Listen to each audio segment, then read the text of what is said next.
सकते थे बस वो सेवा बस्ती में, कल्पना कीजिए आप। लेकिन क्या वहां प्रवाह था श्रद्धा का।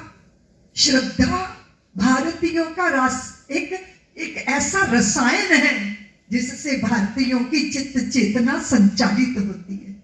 क्या छोटा क्या बड़ा, क्या ऊंचा क्या नीचा, रामत्व में सब विराजमान है और सब राम मंदिर के निर्माण की प्रतीक्षा कर रहे हैं।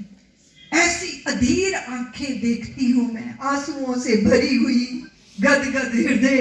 हमारे कार्यकर्ता कूपन नहीं दे पा रहे थे, लेकिन महिलाओं का वो प्रवाह अपना अर्पण समर्पण करने में, कोई 1.25 रुपया दे रहा है, कोई 5 रुपया दे रहा है, कोई 100 रुपया दे रहा है। और मैं हैरान हो गई, एक ऐसी छोटे से कमरे में से एक बुजुर्ग निकल कर आए और बोले, दीदी माँ रुको रुको रुको। 1 लाख रुपये का चेक जब उन्होंने मुझे दिया, तो अभी तो हम बात कर रहे थे ना कि कोई अपनी पेंशन दे रहा है, कोई कुछ कर रहा है, उसको उन्होंने कुछ नौकरी वोकरी की होंगी, लेकिन जिसने श्रम किया और श्रम से अपने रोजी रोटी का जुगाड़ किया, उन्हें भी लगता है। तो मेरे मन में एक भावना आई कि हम भारतीय जूझते तो हैं रोटी के लिए, लेकिन जीते हैं श्री राम के लिए। बस यही हम भारतीयों का जीवन का सार तत्व है, उसके बिना जीवन अधूरा लगता है। मेरे को एक पत्रकार पूछने लगे, और पत्रकार क्या थे, वो तो ये जो अर्नब गोस्वामी का चैनल है ना, उसकी एक एंकर बोले, मैं पूछूंगी आपसे कि आप क्या दोगी मंदिर के लिए।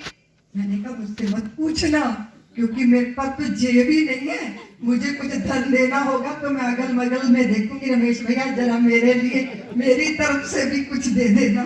लेकिन क्या ना दूं, जीवन भर का सुवर्ण देकर भी करता मन, दे दूं कुछ और अभी। तने अंगीकार करो, मन स्वीकार करो, लोभ मोह छोह लेकर प्राण निर्विकार करो। प्रतिपल प्रतियाम दूं, सवेरे दूं शाम दूं, जब तप पूजा प्रशमन देकर भी करता मन, दे दूं कुछ और अभी। भक्ति भाव अर्जन लो, शक्ति साध सर्जन लो, अर्पित है अंतर मन, अहम का विसर्जन लो। स्वप्न ले लो, जागरण ले लो, चिर संचित श्रम साधन देकर भी करता मन, दे दूं कुछ और अभी। सर्वस्व समर्पित करने का भाव जागता है, रोम रोम जिनका है, रोम रोम उन्हीं का तो है। हम कहाँ दाता बनने का दम्भ पाल सकते हैं, उन्हीं का प्रसाद है, उन्हीं को अर्पित है। हाँ हम दे सकते हैं, हम देने में सक्षम होते हैं जब अपने मन मंदिर में हम संकल्प का दीप जलाते हैं। मेरे पुरखों ने जगाया वो दीप, दुनिया दिया जलाती है, उसमें घी डालती है, तेल डालती है, पर मेरे पूर्वजों ने उस संकल्प के दीप में अपना रक्त डाला, अपने प्राणों को डाला। 491 साल तक उस दिए को बुझने नहीं दिया, चलता रहा, बलिदानों का सिलसिला चलता रहा। लोग कहते हैं कि प्रमाण चाहिए, तो मैंने कहा जाओ अयोध्या की उस मिट्टी को सूंघ के देखो, उसमें मेरे पुरखों की श्रद्धा और विश्वास का सौंधापन दिखाई देगा, वो खुशबू तुम्हें आएगी।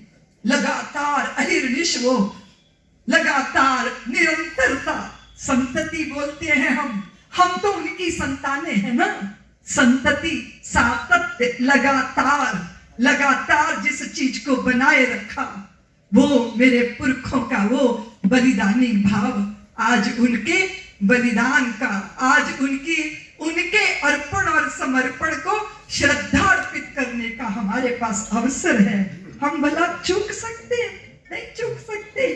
हमारे पास कुछ पुण्यों की पूंजी थी, तभी तो हम उनकी संतानें हुए। हम पत्नी चुनते हैं, पत्नी चुनते हैं, पति चुनते हैं, मित्र चुनते हैं, किंतु हम माँ पिता को तो नहीं चुन सकते ना। माँ पिता, उनकी कोख से हम जन्मे, भारत की भूमि पे जन्मे, हिंदू देवी की कोख से जन्मे, तो कुछ तो कमाई होगी ना हमारी, नहीं तो पता नहीं कहाँ जन्म हो जाता। तो वो पुण्य हमारे साथ, वो पुण्याई हमारे साथ। तो मैं कह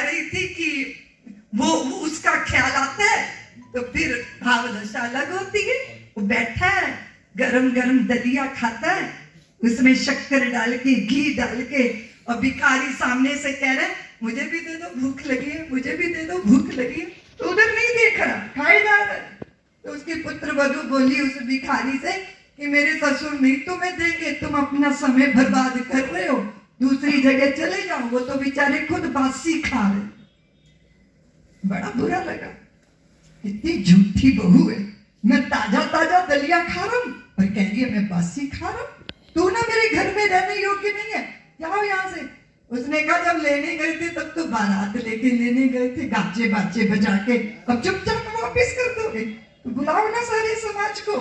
तो भैया क्या हुआ, तेरी बहू का क्या दोष है? बोले मैं ताजा दलिया खा रहा था, ये कहती है मैं बासी खा रहा था। तो पुत्र वधू बोली सबके बीच में मुझे बोलना तो नहीं चाहिए, लेकिन मुझे बोलना तो पड़ेगा। मैं जब से इस घर में बहू बनकर आई हूँ ना, तब से मैं देख रही हूँ अपने पिताजी को सुख लूटते हुए, बेटे आज्ञा का पालन करते, सब इनके अनुकूल रहते, लेकिन मैंने कभी नहीं देखा कोई पुण्य करते इनको, कोई दान करते इनको, किसी का हाथ पकड़ते, किसी का सहयोग करते, और इतना सुख भोग रहे हैं। मैंने सोचा जरूर इन्होंने पिछले जन्म में कुछ मोती दान किए होंगे। तो मैं ये कह रही थी कि ये बासी खा रहे हैं, यानी पिछले जन्म का कमाया इस जन्म खा रहे हैं। तो मैंने कहा गलत कहा, तो सबने कहा भाई तेरी बहू तो बड़ी समझदार है, तू ऐसा क्यों व्यवहार कर रहा है? तो मैं ये निवेदन कर रही थी कि हम बासी थोड़ी खाते रहेंगे, कुछ ताजा ताजा भी तो कमाना चाहिए। कुछ तो है पूर्व जन्मों की पूंजी जो हमारे साथ है, जिसने हमें ये गौरव दिया, जिसने ये गर्व दिया, जिसने ये हमें अवसर दिया।